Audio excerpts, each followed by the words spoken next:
I had the privilege of serving President Reagan in the Defense Department a long time ago in a position that was then known as the Deputy Assistant Secretary of Defense for Nuclear Forces and Arms Control Policy. I had some experience prior to that on the Senate Armed Services Committee, staffing the committee on the Strategic Forces Subcommittee, and then finished up my time at the Pentagon acting as the Assistant Secretary of Defense with the responsibility for really the U.S.-Soviet portfolio. So this is not only an avocation of the nuclear enterprise, as I say, it's something of a passion for me.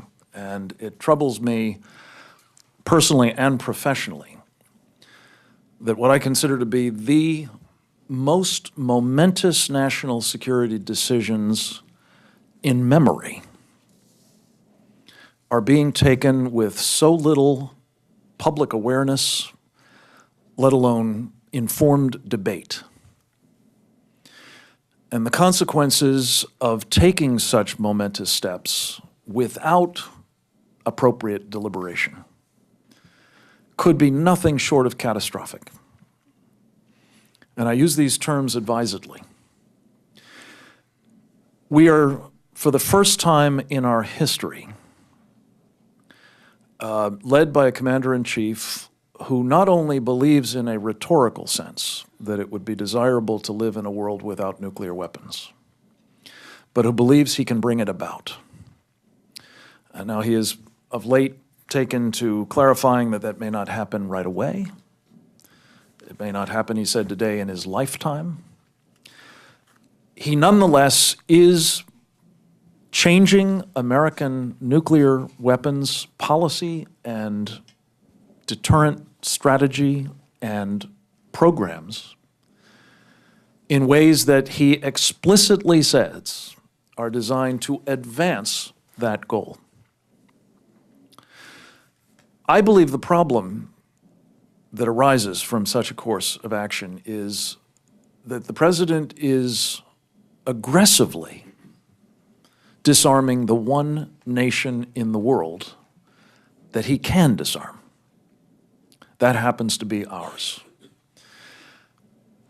At a moment when no other nuclear weapon state, or for that matter, any obvious nuclear wannabe state, has evinced the slightest evidence that they are going to follow his lead.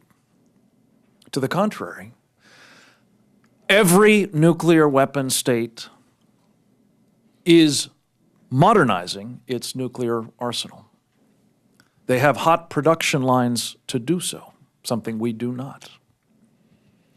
They have a skilled workforce to support that activity, something we increasingly do not. And my colleagues will elaborate on all of these points with far greater expertise than I, but let me simply conclude by saying the world will not be a safer place if the United States is perceived as having weakened, let alone mortally damaged, its nuclear deterrent posture. And for reasons that we'll be discussing with you today, I believe that is what is afoot. And we welcome the chance to discuss this with you, to hopefully through the miracle of the television and the internet media, as well as through the good offices of those of you here, inform and catalyze the kind of debate that these momentous national security decisions demand, especially